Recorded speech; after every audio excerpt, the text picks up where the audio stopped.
자, 첫 번째 경기 이제 한국 대 말레이시아. 자, 네, 요 경기 역시 이제 카타르에서 치러지게 됩니다. 자, 일단 이제 한국 같은 경우에는 이제 김승규 선수는 이제 아예 이제 빠지게 됐고, 그리고 지금 김지 선수 그리고 이기재 선수, 이제 김태환 선수 모두 좀 부상으로 인해 어느 정도 결장 중입니다. 네. 그리고 지금 특히 한국 같은 경우에는 풀백에서의 그런 결장자가 많은 상황이에요. 그러니까 지금 정상적으로 지금 컨디션을 유지하고 있는 풀백은 현재 서령우 선수 한 명뿐이다, 이렇게 지금 말씀을 드려봐요. 그러다 보니까 이제 이번 경기 한국 같은 경우에는 이제 본래 미드필더인 이제 이순민 선수가 이제 풀백도 소화할 수 있기 때문에 이제 이순민 선수를 좀 풀백으로 돌려서 야 이렇게 좀 가져가거나, 안 그러면 좀 쓰리백으로 이제 좀 전환을 할 수밖에 없는 그런 한국이라고 볼 수가 있습니다. 그러니까 좀 선택지가 많이 좀 줄어든 그런 상황이라고 보시면 될 것 같네요. 자, 그에 비해 뭐 말레이시아 같은 경우에는 현재 큰 결장자는 없는 상황입니다. 자, 아무튼 이렇게 좀 양 팀의 결장자에 대해서 간략하게 이제 말씀드려봤고, 자, 우선 이제 한국이 이 경기를 이기고 이제 요르단이 뭐 바레인 상대로 지거나 무승부를 거두게 되면은 이제 뭐 16강에서 한일전이 치러지게 됩니다. 3243님 별풍선 50개 감사합니다. 아이고, 3243님 별풍선 50개 후원 감사드립니다. 네, 일단은 바로 지금 보내드리도록 할게요. 잠시만요. KWCH3243님 별풍선 50개 감사합니다. 아이고, 50개 후원 감사드립니다. 3243님. 네, 지금 일단은 바로 조합이랑 추천표 보내드리도록 할게요. 네, 지금 바로 이제 보내드렸으니까 쪽지 한번 확인해 보시기를 권유드립니다. 다시 한번 50개 후원 감사드립니다. 3243님. 네, 물론 이제 요르단이 바레인 상대로 지거나 무승부를 거두고, 그리고 한국이 이 경기를 이기면은 이제 16강에서 한일전이 좀 치러지기도 하지만, 아니면은 뭐 한국이 좀 크게 대승을 거두고, 그리고 요르단이 좀 똥줄승을 거둬도 약간 좀 골득실로 인해 한국이 좀 1위로 올라가게 된다. 네, 이렇게까지 좀 경우의 수를 말씀드려봤습니다. 자, 아무튼 네, 이렇게 이제 말씀드려봤고, 그리고 뭐 반면에 말레이시아 같은 경우에는 한국 상대로 이제 좀 대승을 거둬야 그나마 이제 16강 진출 가능성이 있는 상태지만, 현실적으로는 지금 탈락이 기정사실화된 상태라고 보면 돼요. 그러니까 뭐 솔직히 말레이시아 같은 경우에는 거의 뭐 이제 탈락이 확정이 됐다, 이렇게 지금 보시면 될 것 같습니다. 자, 그래서 일단 뭐 이제 이번 경기 같은 경우에는 한국이 이제 주전들 관리를 위해 좀 로테이션 위주로 돌리거나, 안 그러면 선발로 좀 주전들을 내세워도 기존보다 좀 일찍 교체 관리를 해줄 가능성이 있어 보여요. 자, 다만 이렇게 좀 한국이 힘을 빼고 나선다고 해도 현재 지금 말레이시아와는 좀 전력차나 뭐 경기력 면에서 좀 차이가 나고, 그리고 공수 방면에서도 말레이시아보다 아무리 우위에 있다 보니까 그래도 뭐 일부러 약간 좀 지려고 하거나 좀 무승부를 거두려고 하는 게 아닌 이상, 그래도 좀 최선을 다한다면은 저는 좋은 결과를 만들지 않을까 생각을 해봐요. 그래서 이런 점들을 다 고려했을 때 그래도 여거는 내 승패를 본다고 하면은 저는 한국승 보도록 하고, 근데 여기에 아마도 한국승보다는 좀 핸디가 좀 궁금하실 수 있긴 한데, 저는 여거는 햄무 볼게요. 네, 배당 대비했을 때. 그리고 뭐 2점차 승리, 2점차 승도 솔직히 가능성이 또 있기 때문에 이런 점을 좀 고려했을 때는 저는 한국 승에 이제 고배당으로 한번 햄무 도전 경기, 네, 배당 대비 메리트 있어 보이다 보니까 이렇게만 보도록 하겠습니다. 네. 그리고 이제 여 경기는 언어반은 패스하도록 할게요. 그래서 한국 승에 이제 고배당으로 햄무 도전 경기로 가져와 보도록 하겠습니다. 자, 그 다음에 이제 두 번째 경기, 요르단 대 바레인. 자, 일단 뭐 이제 요르단 같은 경우에는 현재 승점 4점으로 1위, 지금 바레인 같은 경우에는 승점 3점으로 지금 3위에 지금 위치해 있습니다. 그러니까 뭐 이번 경기 결과에 따라서 양 팀의 순위가 지금 뒤바뀔 수도 있는 상황이라고 이제 보시면 될 것 같아요. 자, 아무튼 이렇게 좀 양 팀의 좀 순위에 대해서 간략하게 말씀드려봤고, 우선 이제 요르단 같은 경우에는 말레이시아 상대로 이제 4대0 대승을 거두고, 그리고 건희님 반갑습니다. 네. 그리고 이제 직전 경기 한국 상대로도 경기력에서 우세한 모습을 보이면서 좀 2대2 무승부를 거뒀습니다. 그러니까 이제 직전 한국 상대로 굉장히 좀 맞춤 전술도 좀 잘 준비하고, 그리고 에너지 레벨에서도 우세했으면서 굉장히 좀 좋은 경기력을 보인 그런 요르단이라고 볼 수 있어요.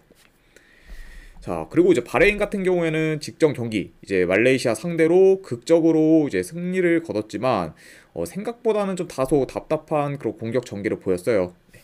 일단 뭐 이제 수비가 안 좋은 그런 말레이시아 상대로도 유효슈팅을 좀 3개밖에 기록을 못하면서 좀 생각보다는 좀 기대 이하의 그런 공격력을 보였습니다. 자, 아무튼 이렇게 좀 양 팀의 이제 좀 직전 경기에 대한 프리뷰까지 간략하게나마 해봤네요. 자, 일단 지금 사실 바레인 같은 경우 이제 좀 3위 팀 중 요르단 상대로 이제 대패만 좀 하지 않으면 결국에 이제 좀 3위 중에서 좀 상위 4팀에 속하게 돼요. 그러다 보니까 이제 좀 16강 진출이 이제 확정되게 됩니다. 자, 그러다 보니까 이번 경기 오히려 좀 무리하지 않을 가능성이 있어 보여요. 그쵸? 그리고 이제 요르단 역시 1위로 이제 만약 진출을 하게 되면은 16강에서 일본을 상대해야 됩니다.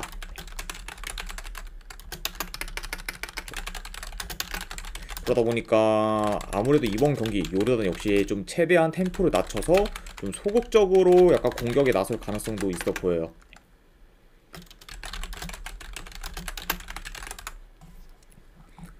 왜냐하면 이제 요르단 입장에서는 솔직히 이 경기를 비기고, 그리고 한국이 말레이시아를 잡아서 2위로 16강을 진출하는 게 나은 상황일 수 있습니다. 왜냐면 이제 2위로 이제 16강에 진출하게 되면은 결국 이제 사우디나 태국을 상대하기 때문에 그나마 이제 일본을 상대하는 것보다는 덜 부담이 되지 않나 싶어요. 그러니까 이번 경기 솔직히 뭐 요르단도 굉장히 뭐 힘을 주면서 할 필요는 없다, 이렇게 이제 말씀드려 봅니다. 그래서 약간 이런 약간 생각을 봤을 때 솔직히 지금 요르단과 바레인한테 가장 이상적인 결과는 저는 무승부라고 봐요. 아무래도 이제 바레인도 무승부를 거두면은 그냥 무난히 이제 좀 16강에 진출할 수가 있고, 그리고 요르단 역시 무승부를 거두면은 이제 조별리그 2위로 이제 좀 16강에 진출할 가능성이 높아지기 때문에 이런 점을 좀 고려했을 때는 요거는 그냥 뭐 승패는 그냥 좀 무승부 한번 도전해보는 경기가 더 낫지 않나 생각을 해봅니다. 그래서 저는 요거는 고배당으로 무승부 한번 가져와보는 경기, 안 그러면 어느바로 접근하실 분들은 요거는 언더사이드 보도록 할게요. 그래서 이거는 무승부, 안 그러면 2.5 기준 언더, 이렇게 한번 접근해 보도록 하겠습니다. 자, 이렇게 이제 요르단과 바레인 경기까지 마무리가 되었고, 그 다음에 이제 키르기스탄 대 오만. 자, 우선 이제 키르기스탄 같은 경우에는 주전 수비 3명, 그리고 지금 공격수 1명이 결장 중이에요. 자, 반면에 오만 같은 경우에는 큰 결장자는 없습니다. 이렇게 이제 말씀드려봤고, 자, 일단 이제 키르기스탄 같은 경우에는 이전 2패로 이제 승점 0점이고 사실상 뭐 탈락이 거의 확정된 상황이에요.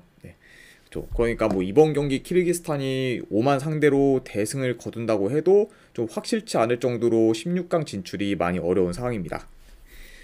자, 반면에 이제 오만 같은 경우에는 이번 경기 무조건 이겨야 이제 16강 진출을 확정 지을 수 있어요. 그러니까 이번 경기 좀 동기부여에서 좀 차이가 좀 많이 나는 그런 양팀이라고 볼 수 있습니다. 일단 뭐 오만 같은 경우에는 좀 무조건 이겨야 되는 경우이기 때문에 오만이 더 동기부여 면에서는 더 강할 수 있다, 이렇게 이제 말씀드려보고, 자, 그래서 일단 이것도 뭐 경기 양상을 봤을 때 일단 뭐 오만이 좀 점유율을 높여가면서 좀 초반부터 적극적으로 공격할 가능성이 있어 보여요.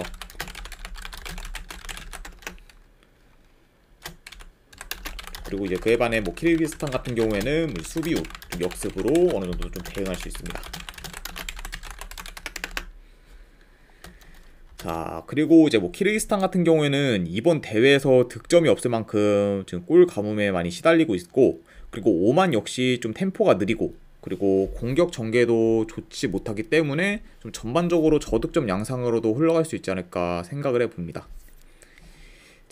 아무튼 이렇게까지 이제 경기 양상도 말씀을 드려봤네요. 자, 자, 그래도 뭐요, 혹시 뭐 전체적인 그런 경기력이나 밸런스 그리고 뭐 동기부여까지 고려하면은 이 경기는 그래도 오만 사이드를 보는 게 좀 더 맞지 않나 저는 생각을 해봅니다. 그래서 저는 요거는 내 승패를 본다고 하면은 오만 승, 그리고 언어버 같은 경우에는 요거는 언더 사이드 보도록 할게요. 2.5 기준 언더. 그래서 오만 승에 이제 2.5 기준 언더로 접근해 보도록 하겠습니다.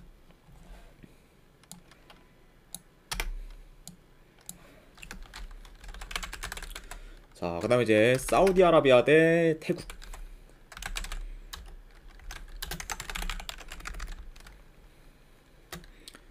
자, 일단 뭐 이제 태국 같은 경우에는 주전 수비수 한 명이 결장, 그리고 반면에 사우디 같은 경우에는 큰 결장자는 없습니다. 이렇게 좀 양 팀의 결장자에 대해서 말씀드려봤고, 자, 일단 뭐 사우디 같은 경우에는 승점 6점으로 현재 지금 1위, 그리고 이제 태국 같은 경우에는 승점 4점으로 지금 2위에 위치해 있어요. 그러니까 만약에 이번 경기 태국이 사우디를 잡게 되면은 이제 좀 태국이 1위로 이제 16강에 진출하게 됩니다. 아무튼 네, 이렇게 이제 볼 수 있을 것 같네요. 자, 일단 이제 여기서 이번 경기 결과에 따라 좀 최종적으로 2위 팀 같은 경우에는 이제 16강전에서 우즈베키스탄을 만나게 돼요. 그리고 이제 1위 팀 같은 경우에는 한국이나 이제 요르단 중 한 팀과 맞붙게 됩니다. 자, 그러다 보니까 솔직히 지금 양팀 입장에서는 16강전에 한국이나 요르단보다는 우즈베키스탄을 만나는 게 비교적 괜찮을 수 있기 때문에 가급적 좀 양팀 다 2위로 진출하기를 다소 원할 수 있다. 네, 이렇게까지 지금 볼 수가 있을 것 같아요. 왜냐면은 이제 만약에 1위로 올라서는 팀 같은 경우에는 16강전에서 한국이나 이제 요르단 중에서 이제 한 팀과 맞붙게 되고, 그 다음에 이제 8강으로 갔을 때는 호주랑 맞붙을 가능성이 좀 커 보입니다. 네. 그러니까 좀 생각보다 이제 8강까지의 그런 일정이 많이 좀 어렵다고 볼 수가 있고, 반면에 이제 2위 팀 같은 경우에는 이제 16강전에서 우즈베키스탄을 만나고, 그리고 이제 8강전에서는 웬만하면 좀 카타르랑 좀 맞붙을 가능성이 크지 않나 싶네요. 그러니까 뭐 약간 좀 두 가지 경우를 봤을 때 뭐 약간 좀 두 가지 경우를 봤을 때 상대적으로 그래도 우즈베키스탄과 뭐 카타르를 맞붙는 게 더 조금 더 수월하지 않나 생각을 해봐요. 그렇죠. 그러니까 이게 진짜 아무래도 이제 아시안컵 3차전 같은 경우에는 경우의 수를 너무 많이 좀 생각을 해봐야 되니까 솔직히 좀 실력보다는 약간 좀 이런 이런 약간 좀 양 팀의 그런 좀 유리한 그런 좀 뭐라고 말해야 되죠? 그러니까 약간 좀 양 팀이 좀 약간 좀 최대한 좀 이익을 좀 취할 수 있는 그런 경우로 이번에 좀 분석을 해봤어요. 네, 그렇죠. 그러니까 굉장히 좀 경우의 수를 좀 많이 일단 말씀드린 점. 네, 그쵸. 네, 철부지님 말대로 이제 눈치 싸움이죠. 그쵸. 그러다 보니까 이제 이번 3차전 같은 경우에는 솔직히 좀 예상 외의 결과가 나와도 크게 뭐 이상할 게 없다. 이것도 좀 미리 말씀을 드려봅니다. 그죠? 자, 그러다 보니까 이제 8강전까지 생각하면은 양 팀한테 있어서 오히려 이제 2위로 진출하는 게 훨씬 더 저는 쉬운 길이 될 수도 있지 않을까 생각을 해봅니다. 자, 그래서 물론 뭐 이제 전체적인 경기력이나 밸런스는 당연히 사우디가 태국보다 우세하기 때문에 양 팀 다 좀 전력으로 맞붙게 되면은 솔직히 사우디가 많이 유리한 경기라고 봐요. 자, 다만 이제 사우디 역시 지금 2위로 진출하기를 희망할 수도 있기 때문에 이번 경기 좀 롯데 위주로 돌려 힘을 뺄 가능성도 충분히 있어 보여요. 그러다 보니까 저는 약간 이런 약간 불확실한 경기에서 무작정 지금 사우디 정배 사이드를 보기는 좀 다소 좀 리스크가 크기 때문에 굳이 이거는 뭐 승패를 본다고 하면은 배당 대비 그냥 좀 태국 사이드 도전이 조금 더 낫지 않을까 저는 생각을 해봅니다. 솔직히 뭐 어떤 결과가 나와도 전혀 이상할 게 없는 경기이기 때문에 이럴 거면은 뭐 사우디보다는 그냥 좀 배당 높은 태국 사이드를 도전하는 게 훨씬 더 메리트 있지 않나 싶어요. 그래서 저는 이거는 그래 승패를 본다고 하면은 이건 태국 프랜스 보는 경기. 안 그러면은 언어반은 이거는 저득점 라인 보도록 할게요. 네. 아무래도 이제 사우디도 좀 힘을 빼고 이렇게 좀 경기를 하다 보면은 이것도 역시 좀 저득점 양상으로 흘러갈 가능성이 좀 높기 때문에 이거는 이제 2.5 기준 언더까지도 같이 보도록 하겠습니다. 자, 아무튼 이렇게 이제 아시안컵 4경기가 마무리가 되었고, 그다음 이제 FA컵 경기들 다 보도록 할게요. 쭉 이제 본머스 대 스완지 시티.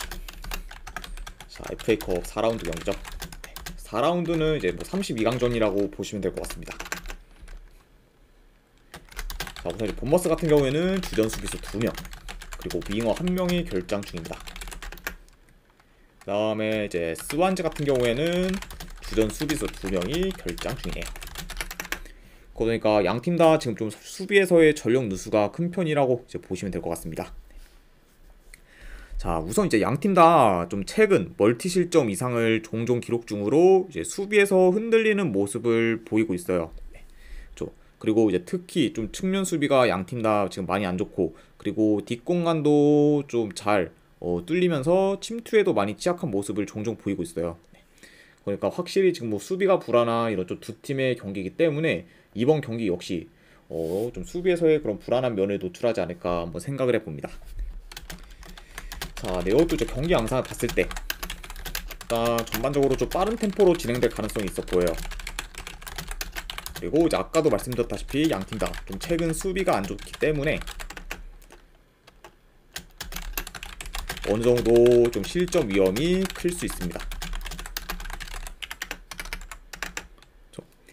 자, 그래도 뭐 지금 전반적으로 본머스가 스완지 시티에 비해 전력이나 경기력이 많이 앞서고, 그리고 중원 싸움에서도 충분히 우위를 점할 수 있기 때문에 좀 더 경기를 유리하게 풀어갈 팀은 본머스지 않을까 싶어요. 게다가 이제 본머스 같은 경우에는 홈에서의 그런 이점까지 좀 생각을 하면은 그래도 충분히 좀 스완지 상대로 좀 좋은 경기를 좀 펼치지 않을까 생각을 해봅니다. 자, 그래서 뭐 여 경기 같은 경우에는 전반적으로 좀 다득점 양상으로 흘러갈 수 있고, 그리고 뭐 승패를 본다고 하면은 본머스가 홈에서 좀 좋은 결과를 만들지 않을까 생각해 봅니다.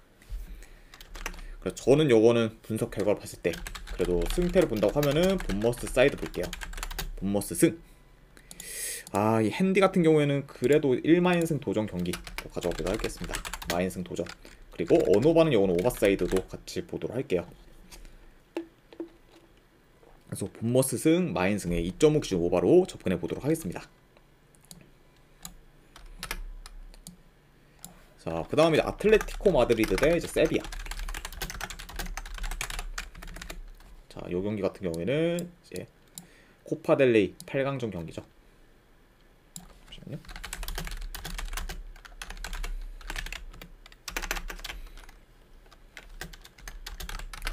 자, 일단 이제 아틀레티코 마드리드 같은 경우에는 현재 아스필리쿠에타가 결장.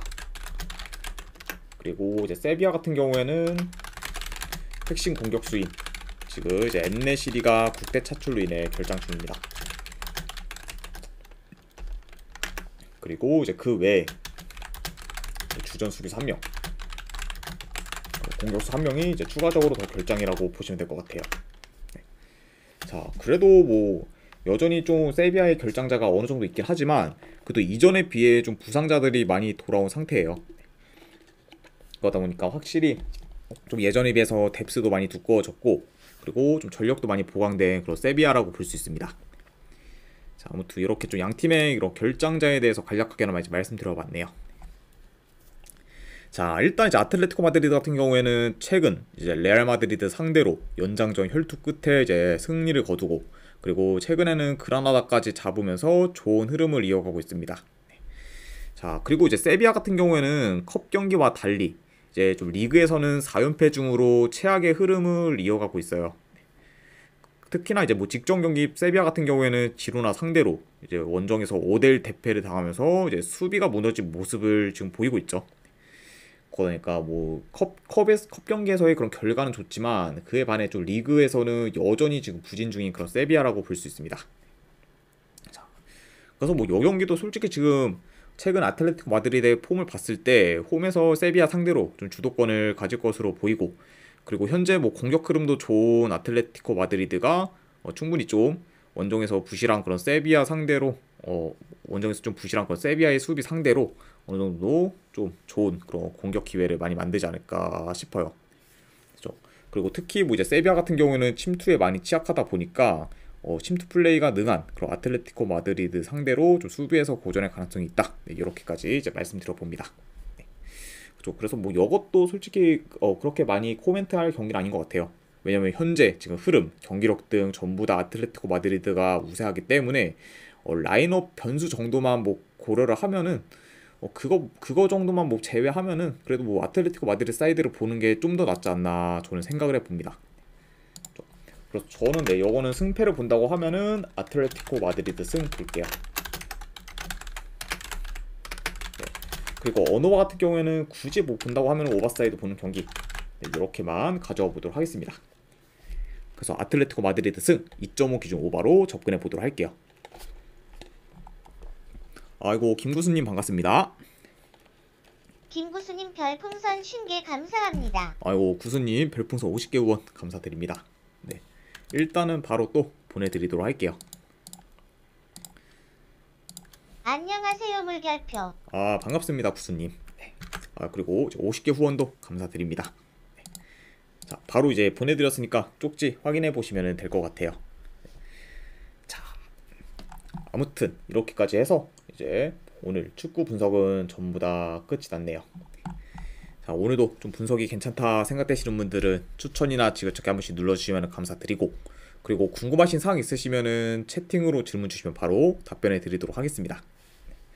아무튼 오늘도 끝까지 이제 분석 방송 봐주신 분들 대단히 감사드립니다. 네, 감사합니다.